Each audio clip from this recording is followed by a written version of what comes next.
जिंदगी में बंदगी तू करना है, जिंदगी में बंदगी तू करना है, जिंदगी पे बंदगी शर्मिंदा है, जिंदगी पे बंदगी शर्मिंदा है। दुनिया में हो दुनिया का तलबगार न हो, बाजार से गुजरे हो खरीदार न हो,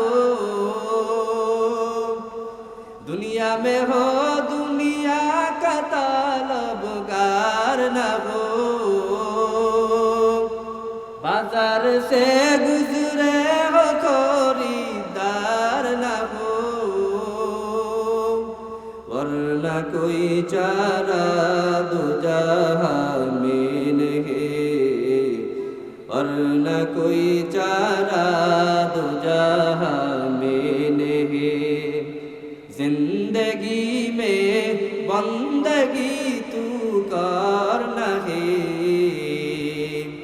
जिंदगी पे बंदगी शर्मिंदा है, जिंदगी पे बंदगी शर्मिंदा है। बोलें अल्लाहु अकबर। अल्हम्दुलिल्लाहिल्लज़ी जअल अश-शम्स वल क़मर बिहुस्बान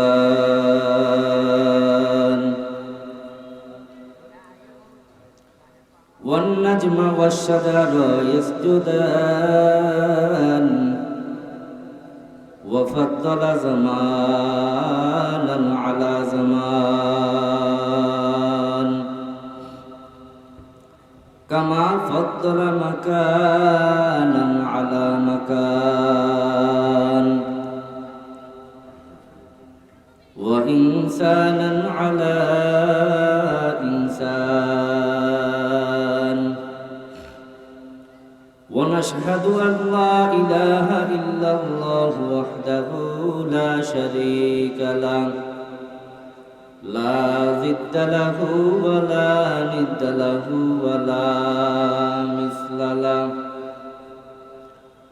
أما بعد فأعوذ بالله من الشيطان الرجيم بسم الله الرحمن الرحيم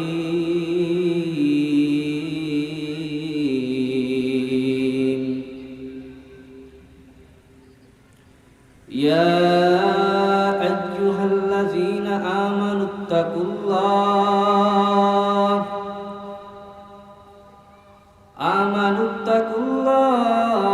حق تقاته ولا تموتن إلا وأنتم مسلمون.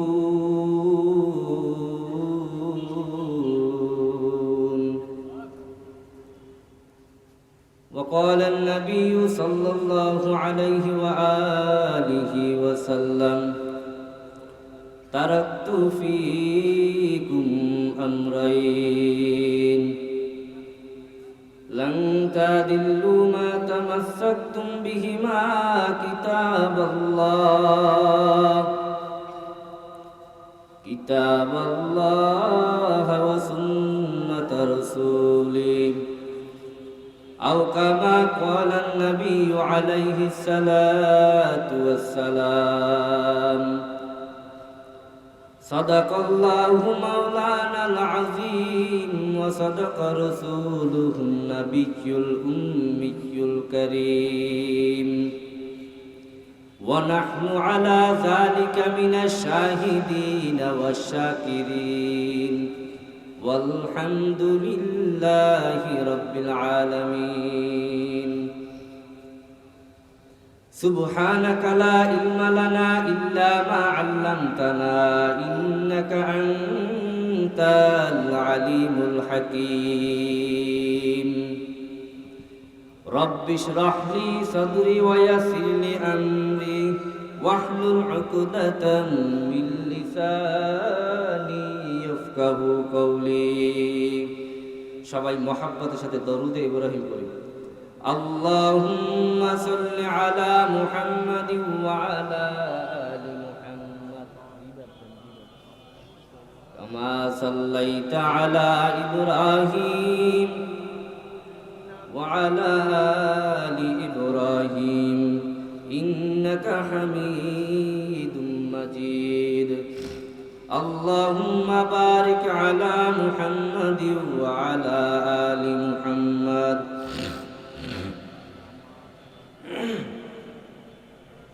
وعلى آل إبراهيم إنك حميد مجيد۔ मैं दूर हो मजबूर हो ऐ सैयद आलम, मैं दूर हो मजबूर हो ऐ सैयद आलम, दीदार दिखाते नहीं आवाज सुना दो, दीदार दिखाते नहीं आवाज सुना दो। मैं सूरत यूसुफ को नहीं चाहने वाला, मैं सूरत यूसुफ को नहीं चाहने वाला, मैं गैस के मानिंद नहीं आशिक लैला, मैं गैस के मानिंद नहीं आशिक लैला। अल्हम्दुलिल्लाह, আল্লাহ সুবহানাহু ওয়া তাআলার দরবারে অগণিত শুকর ও সুজুদ যে আল্লাহ রাব্বুল আলামিন আপনাকে আমাকে এত বড় এক মহতি আয়োজনে আসার এবং বসার কিছু বলার শোনার তৌফিক দান করেছেন, এই জন্য শুকরিয়া দান আদায় করি, বলি আলহামদুলিল্লাহ। আর যদি নিয়ামত পেয়ে নিয়ামতের যত সময় শুকরিয়া আদায় করো, তাহলে আমি আল্লাহ তাআলা তোমার ওই নিয়ামতকে বহু বহু গুণে আরো বাড়াই দেন। জোরে বলেন সুবহানাল্লাহ। আপনারা এইখানে মাঠের মধ্যে যে যতজন মানুষ আছেন, এই মানুষ যারা আছেন আজকে জান্নাতের বাগানে জান্নাতের মেহমান হয়ে, আপনাদের জবান থেকেও যদি সর্বোচ্চ আওয়াজে আল্লাহ তাআলার তাকবীরের ধ্বনি আর আল্লাহর কালাম জিকির সুবহানাল্লাহ আলহামদুলিল্লাহর আওয়াজ উচ্চ কণ্ঠে হয়, তাহলে এই কয়জনের মানুষই পারে বাতিলের অন্তরের ভিতরে কম্পন সৃষ্টি করতে। কিন্তু মূল কারণ হলো আজকে আমরা মুসলমান, আমাদের মধ্যে ভাগের শেষ নেই। মাঝে মাঝে আমি যে মুসলমান এটাই ভুলে যাই, বাতিলের কাছে আমরা মাথা নত করি। আমরা যে হযরতে ওমরের উত্তরসূরি, যেই ওমর কাফের থাকা অবস্থায় আল্লাহ রাসূলের গর্দান কাটতে চাইছিল, আর সেই ওমর মুসলিম হওয়ার পর ঘোষণা দিয়েছে, এই জমিনের মধ্যে কোন কাফের বেঈমান আছো, পারলে মুহাম্মাদের কল্লা বা মুহাম্মাদের বিন্দু পরিমাণ ক্ষতি করতে আয়, আমি ওমর বেঁচে থাকতে তোরা এটা পারবি না। আমরা তো তাদের উত্তরসূরি, কিন্তু আমরা মুখে মুখে আওয়াজ দিয়ে বলি, উনি যখন পিছন দিয়ে লড়ান দেয়, জোতা থায় আরেক জায়গায়, আমি তাই আরেক জায়গায়। মুসলমান লাগবে ইমানই শক্তিওয়ালা মুসলমান, যার ইমান থেকে উমরের ঘ্রাণ আসবে, যার ইমান থেকে আবু বকরের ঘ্রাণ আসবে, যার ইমান থেকে খালিদ বিন ওয়ালিদের ঘ্রাণ আসবে। ঠিক কিনা? সংক্ষিপ্ত সময় আলোচনা, খুব খেয়ালের সাথে শুনবেন। আল্লাহ তাআলা কুরআনুল কারীমের মধ্যে বলেন, ইয়া আইয়ুহাল্লাযীনা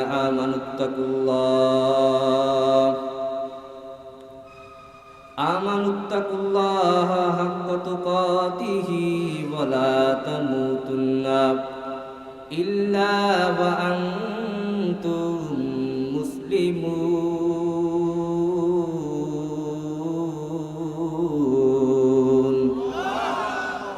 কালামে জিন্দা কুরআনে হাকিম হিকমতে উলায়া জালাস তো কদিম। আল্লাহ তাআলা বলেন, হে মুমিন, আমি আল্লাহ রাব্বুল আলামিন যেই বান্দা আমি আল্লাহর উপর ঈমান আনছো, খবরদার খবরদার মুসলমান না হয়ে কবরে যেও না। আল্লাহ তাআলা বলেন, ইয়া আইয়ুহাল্লাযীনা আমানুত্তাকুল্লাহ, খবরদার খবরদার আমাকে ভয় না করে কবরে আসিও না।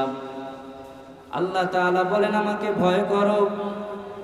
এই ভয়টা তো হবে সেই ভয় যেই ভয়ের কারণে আল্লাহ রাব্বুল আলামিনের জমিনের মধ্যে থাকার পর আমি যখন গুনার মধ্যে লিপ্ত হই, আল্লাহ বলেন, এ গোলাম, আমি আল্লাহ তোর দিকে তাকায় আছি, তোর ওই সেই দেখার মতো চক্ষু নাই। যদি তোর দেখার মতো চক্ষু থাকতো, তুই আমি আল্লাহর কুদরতি চেহারা দেখার পর তুই বান্দার দ্বারা কোনোদিনও পশ্চিমকালেও গুনাহ করা সম্ভব হতো না। ধরে বলেন ঠিক কিনা?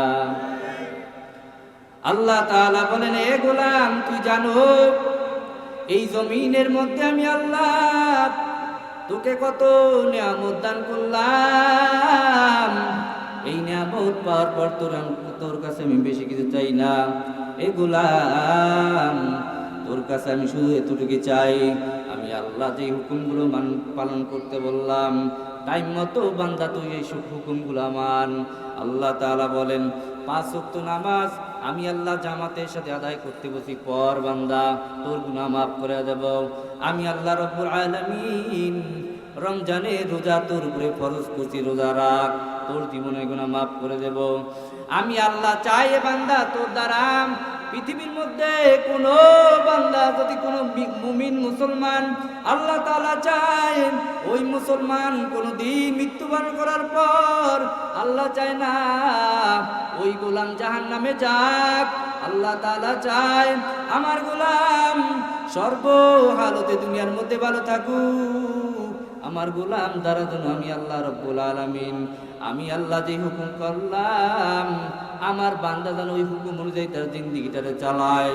ওই হুকুম অনুযায়ী যদি জিন্দিগিটারে চালাইতে পারে, আমি আল্লাহ রাব্বুল আলামিন ওই বান্দা মৃত্যুবরণ করার সঙ্গে সঙ্গে তার কবর জান্নাতের বাগান হয়ে যাবে। এই জন্য আল্লাহ তাআলা কোরআন কারীমের মধ্যে বলেন, ও মুসলমান ইমানদার, আল্লাহ তাআলা কোরআন কারীমের মধ্যে বলে, রে গোলাম, আমি আল্লাহ রাব্বুল আলামিন তোমার জন্য যে নিয়ামত দুনিয়ার মধ্যে রাখলাম এই গোলাম নিয়ামত ভোগ কর। করতে করতে করতে করতে করতে থাকবি কিয়ামত পর্যন্ত। আমি আল্লাহ যে নিয়ামত দান করলাম ওই নিয়ামত তোর মতো বান্দা তো দূরের কথা, সারা পৃথিবীর মানুষ আমি আল্লাহ নিয়ামত বিন্দু পরিমাণ শেষ করতে পারবে না। তোরে বলেন ঠিক কিনা? আল্লাহ তাআলা কোরআনের মধ্যে বলেন, ও মুসলমান ইমানদার, কোরআনের মধ্যে আল্লাহ বলেন, বান্দা বেশি বেশি কোরআন চেক। ওই একটা মুসলমানের মধ্যে পড়ছে রে বান্দা, একটা মুসলমানের পরিচয় শুধু গরুর গোশত খাওয়ার নামে কিন্তু মুসলমান না। কথা কন না কেন? গরুর গোশত খাওয়ার নাম কোনো মুসলমান নয়। মুসলমান হলো ওই মুসলমান আখির জামানার পয়গম্বর, যার যেই নবী আমার জমিনের মধ্যে আল্লাহ তাআলা পাঠানোর পর ওই নবীর মাধ্যমে আল্লাহ তাআলা দ্বীনকে পরিপূর্ণ করে দিয়েছেন। এই জন্য উলামায়ে কেরাম বলে, রে গোলাম, আলেমদের সংস্পর্শে থাইকা কোরআন সম্পর্কে জানো, আলেমদের সংস্পর্শে থাইকা হাদিসের মধ্যে পয়গম্বর যে ব্যাখ্যা দিতে ব্যাখ্যান দিয়ে জানো। যদি যত বেশি জানতে পারবা তত বেশি ইলম অনুযায়ী আমল করতে পারবা। এই জন্য আল্লাহ রাব্বুল আলামিন যেই বান্দাদেরকে ইলমের জাহাজ দান করে ওই বান্দা যত বয়স আর তার ইলমের কারণে তার সম্মান আর মর্যাদা বাড়ে। জোরে কোন সুবহানাল্লাহ। ইলমেরা জাহাজ করদান বেহিসাব, খলকেরা দাদান জবাবে বাসওয়াব। ইলমেরা জাহাজ করদান বেহিসাব, খলকেরা দাদান জবাবে বাসওয়াব। ইত্তাকুল্লাহ আল্লাহকে ভয় করতে বলেছেন কে? আর জোরে বলেন, আল্লাহকে ভয় করতে বলেছেন কে? নবীজির খলিফা হযরত ওমর, অর্ধজাহানের খলিফা হযরত ওমর রাদিয়াল্লাহু তাআলা আনহু দিনের বেলা মানুষের বিচার করতেন, আর রাত্রের বেলা ওমর রাদিয়াল্লাহু তাআলা আনহু মানুষের বাড়ি বাড়ি গিয়ে ঘরে গিয়া কার কি অবস্থা, কে কি হালতে আছে ওমর রাদিয়াল্লাহু তাআলা আনহু এই খোঁজ খবর নিতেন। কেমন তাকওয়া ছিল আল্লাহর পয়গম্বরের খলিফা হযরত ওমর। দিনের বেলা বিচার করিয়া রাত্রিবেলা তার একজন সফর সঙ্গী ছিল হযরত আসলাম রাদিয়াল্লাহু তাআলা আনহু। আসলামকে নিয়া ওমর রাদিয়াল্লাহু তাআলা আনহু এইবার জঙ্গলের মধ্যে পথ ধরে হাঁটতেছেন। হযরত ওমর হাঁটতে হাঁটতে একটা জঙ্গলের মধ্যে দেখেন একটা কুঁড়ে ঘর। ওই কুঁড়ে ঘরের মধ্যে একটা টিপটিপিয়ে বাতি জ্বলে। ওমর রাদিয়াল্লাহু তাআলা আনহু ঘরের মধ্যে দরজার সামনে যায় যখন নক করলেন, ঘরের সামনে তাকাইয়ে দেখে ঘরের মধ্যে দুইটা বাচ্চা কান্নাকাটি করিয়া ঘুমাইয়া পড়ছে, আর ঘরের মধ্যে একটা বৃদ্ধা মহিলা ওই ঘরের মধ্যে বসিয়া চুলার উপরে পানি গরম দিয়া বসিয়া আছে। ওমর ডাক দিয়ে বলে, এ মা তুমি কি করো? ওই মহিলা ডাক দিয়ে বলে, এ যুবক ভালো করে শুনে নাও, আমি আজকে বহুদিন পর্যন্ত আমার ঘরের চুলায় আগুন জ্বলে ঠিকই, কিন্তু খাবার পাক করতে পারি না। আমার ঘরে কিছু নাই, ওই ঘরের মধ্যে আমার দুইটা বাচ্চা সন্তান শুধু কান্নাকাটি করে। আমি মা ওই সন্তানের কান্না সহ্য করতে না পেরে আমি মা ওই সন্তানকে আশা রাখানোর জন্য, ওই কান্না থামানোর জন্য ওই সন্তানের জন্য একটা পাতিলের মধ্যে পানি গরম দিয়ে শুধু আশা দেখাইতেছি, আর ওরা কিছুক্ষণ পর পর কান্নাকাটি করতে করতে ওরা ঘুমায়া যায়। আমি মা এই কষ্ট সহ্য করতে না পেরে আমি মার কলিজা পর্যন্ত ফেটে যায়। ওই ওমর নিজের পরিচয় গোপন রেখে ডাকে বলে, মা আপনি যদি একটু অপেক্ষা করেন দেখি আপনার জন্য আমি কিছু করতে পারি কিনা।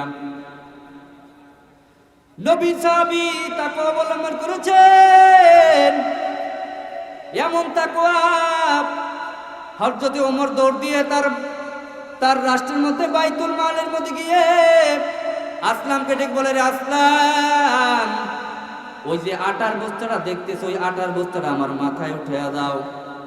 কেমন তাকে অর্জন করছে?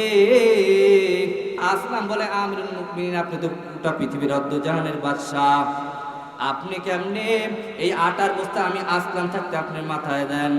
ওমর ডেকে বলে, কাল কিয়ামতের ময়দানে যেন আমি ওমর আসামির কাঠগড়ায় না দাঁড়াই, এই জন্য ওই আটার বস্তা তোমার মাথায় নিয়ে যাওয়ার দরকার নেই, আটার বস্তাটা আমার মাথায় দাও।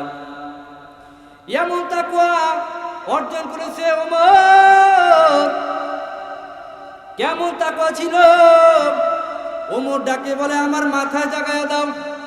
আর আমাদের দেশে যারা একটু প্রতিনিধি হয়, ভোটের আগে মানুষের বাড়ি বাড়ি যায়, কত আশ্বাস দেয়, কিন্তু ভোটের পর তার সামনেও যাওয়া যায় না। কতক্ষণ ঠিক কিনা? ভোটের পর শুনি এইটা চুরি ওইটা চুরি, কথা কন না কেন? আর ওমর আটার বস্তা মাথার মধ্যে নিয়ে ওই জঙ্গল পাড়ে উঁচাঠালা পাড়ে রওনা করলেন। রওনা করে ওই মহিলার ঘরের সামনে যখন গেলেন, মহিলা এখন পর্যন্ত জানে না ওই ব্যক্তি হলো অর্ধজাহানের বাদশা ওমর। এইবার মহিলার ঘরের মধ্যে ঢোকে, বলে, আম্মা যান, আপনি একটু ছাইটে যান, পর্দার আড়ালে যান, আমাকে কিছু রুটি বানাইতে দেন। এই রুটিগুলো ওমর বানাইয়া তারপর সুন্দর করিয়া পেয়ালার উপরে এরকমের কারি দিল। আর ওই সন্তানগুলারে ঘুম থেকে উঠাইয়া ওমর বলল, তাদেরকে একটু খাবার খাইতে দেন।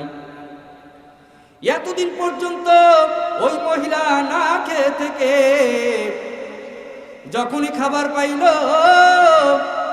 ওই মহিলা বড় খুশি, কারণ ওমর রাদিয়াল্লাহু তাআলা আনহু যে ওই মহিলার সামনে খাবার বানাইতেছে, উনি যে ওমর তা জানে না। ওমর বলতেছে, মা গো, এই যে খাবার আপনার সামনে বানাইয়া দিলাম, এই খাবার এই আটার বস্তা শেষ হওয়ার আগে আগে আমি আবার আপনার খোঁজ খবর নেব। এইবার ওমর যখন বিদায় নিয়ে চলে গেলেন, দরজার সামনে যখন নামবেন, হযরত ওমর দরজার সামনে যখন নেমে মহিলার কাছ থেকে বিদায় নিয়ে সামনের দিকে আগাবেন, মহিলা পিছন থেকে ডাক দিয়ে বলতেছে, এই যুবক বাবা একটু দাঁড়াও। বলে, কে জন্য দাঁড়াবো? বলে, তোমার কাছে আমি একটা দোয়া করিয়া যাই, আর আল্লাহর দরবারে আমি একটা দরখাস্ত লিখে রাখবো। আমার দেশের অর্ধ জাহানের বাদশা নাকি ওমর নামে এক ব্যক্তি, ওই ব্যক্তি থাকা অবস্থায় আমি মা না খেয়ে, আমার সন্তানগুলোর অবস্থায় না খেয়ে রইলাম। আমি তোমার জন্য দোয়া করি, ওই ওমরের হাতে এই বাদশাহী না দিয়ে যদি তোমার হাতে দিত, এই জমিনটাই সোনার জমিনে পরিণত হতে। ধরে বলেন সুবহানাল্লাহ। আসলে ওই যুবকটাই কে? ওই যুবকটাই হলো ওমর। ওমর একটা মিষ্টি হাস দিয়া সঙ্গে সঙ্গে রওনা করিয়া গেলেন তার স্থানে। পরের দিন সকালবেলা ওমর ডাক দিয়ে বলে, হে আমার প্রজাগণ, কি আছো আমার দরবারে? অমুক এলাকার জঙ্গলের মধ্যে একটা বৃদ্ধা মহিলা আছে, ওই মহিলাকে বলবা আপনাকে আজকে সকালে ওমর আমিরুল মুমিনিন তার দরবারে ডাকছেন। ওমর যখন বললেন, ওই মহিলাকে যখন ডেকে পাঠালেন ওমরের ওই আদেশ যখন মহিলার কানে গেল, মহিলা ভয়ে কাঁপতেছে। ওই মহিলা বলছিল, গতকালকে যুবকের কাছে আমি ওমরের বদনাম বললাম, ওই যুবক মনে হয় ওই ওমরের কাছে বইলা দিয়েছে। আসলে ওই যুবককে জোরে বলেন। এইবার মহিলা সন্তানের সাথে, সন্তানগুলোর সাথে বড় ভয় কাঁপনের অবস্থায়, এই সন্তান আমার শেষবারের মতো তোর মাকে শেষবারের মতো দেখে নে, কারণ ওই ওমর আমাকে বলছে, ওর লোক ওমরের দরবার থেকে আমাকে পাঠাইছে, আজকে নাকি মনে হয় আমার বিচার করবে। গতকালকে যে যুবক আমার কথা মনে হয় ওমরের কাছে বলিয়া দিয়েছে, এই জন্য ওমর বড় রাগান্বিত হয়েছে। এইবার ওই মহিলা পথ ধরিয়ে যখন হাঁটা শুরু করলেন, আস্তে আস্তে যখন ওমরের দরবারের সামনে গেলেন, ওমরের সামনে দরবারে দাঁড়িয়ে তাকাইয়া দেখে ওমর মসনদে দাঁড়ানো। ওমর মসনদে দাঁড়ানো, হাতের মধ্যে একটা গামছা, একটা পাগড়ির মতো। ওই মহিলা ডেকে বলে, আজকে মনে হয় আমার জিন্দেগির শেষ দিন, আজকে মনে হয় ওমর আমারে ওই চাদর দিয়ে না ওই গামছা দিয়ে আমাকে মেরে ফেলবে বা শাস্তি দেবে। ওমর ডাক দিয়ে দূরে বসিয়ে বলে, আম্মা জান, ভয় নাই, কোনো চিন্তা নাই, আজকে এই মসনদে আমি দাঁড়ানো, কিন্তু বিচার করবেন আপনি।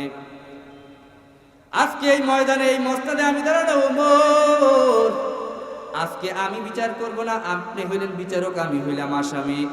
কারণ আমি যত সময় এই জমিনের মধ্যে আমি দায়িত্ব পাওয়ার পরে যত সময় আপনার খোঁজ খবর নিতে পারি নাই, আমি ওমরের আজকে এই গলার মধ্যে রশি লাগাইয়া আপনি আমাকে এই মহল্লার অলিগলিতে টানবেন আর আমাকে বিচার করবেন, আমি কেন আপনাকে সময় মতো খবর নিতে পারি নাই?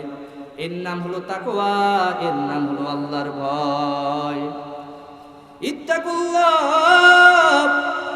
আল্লাহ তাআলা বলেন আমাকে ভয় করো, করার মতো করো।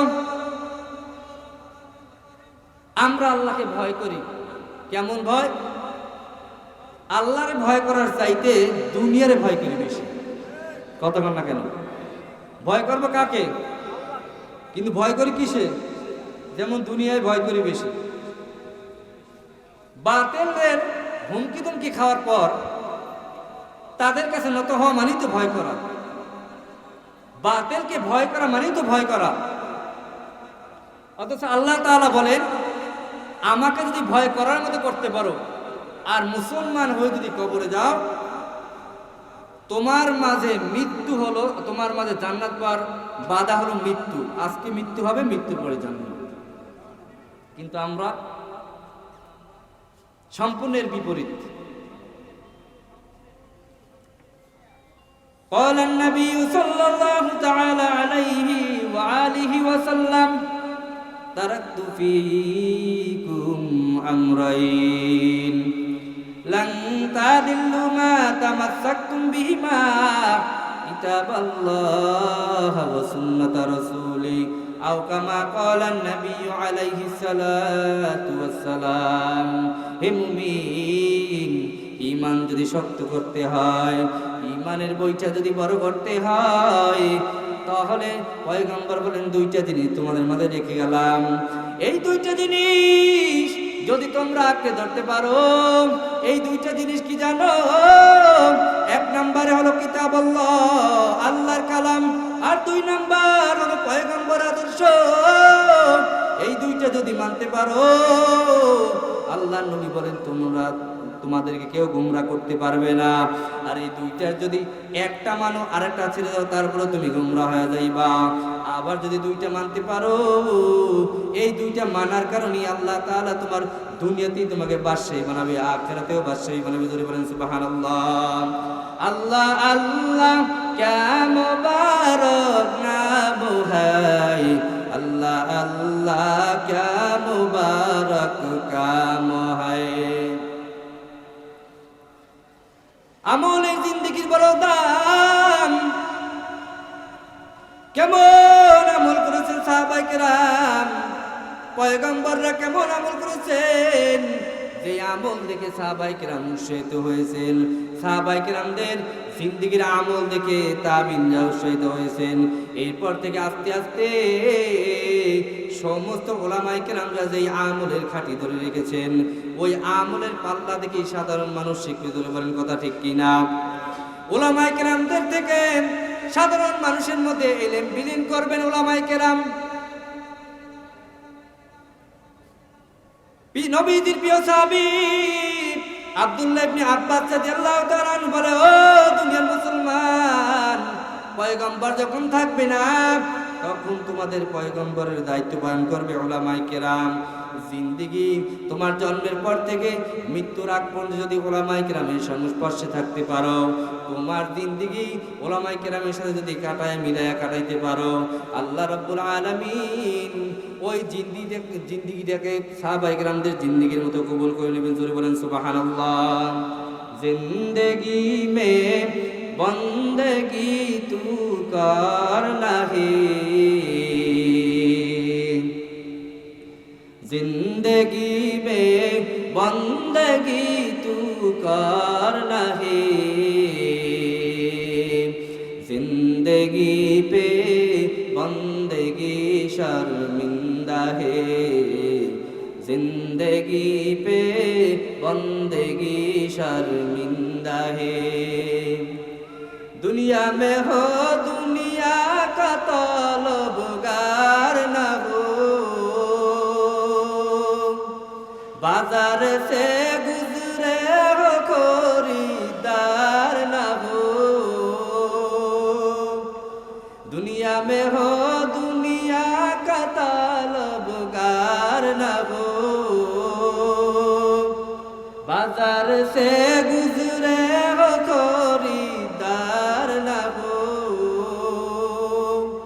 वरना कोई चारा दो जहां में नहीं, वरना कोई चारा दो जहां में नहीं। जिंदगी में बंदगी तू करना है,